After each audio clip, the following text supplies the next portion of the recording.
Tak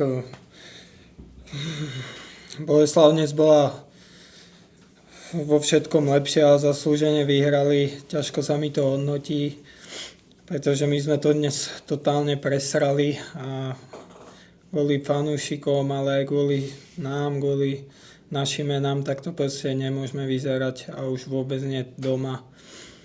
Takže ma to hrozne štve, som nasený na seba a aj na ostatných, že sme to takto domrvili, pretože hovorím fanúšikovia nám fandili celý zápas a my sme tam predvedli toto. Patriku, tak mohl bys to nějak rozvést, čím to je, jestli to ta nějaká taková, trenér už to tady trošku rozváděl, že taková ta mentalita, jakože tím, že jste odvrátili tu hrozbu toho přímo sestupu, jako by to vás padlo a úplně jste nechytili tu jiskru.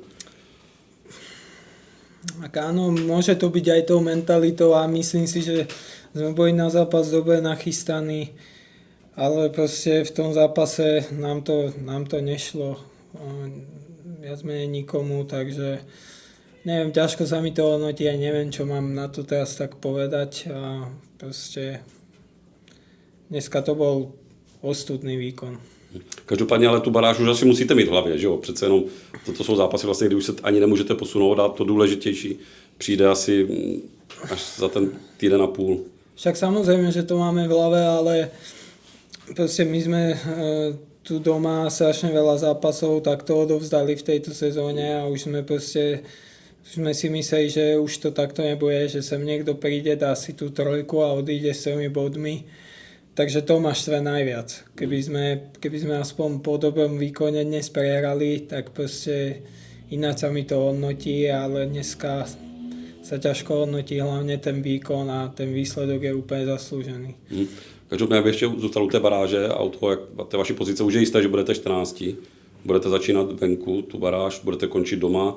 Je tam mezi soupeři Artis jisté, nebo to bude to Táborsko, tak už se na to třeba i ty osobně nějak díváš, nebo ne, koho byste mohli dostat?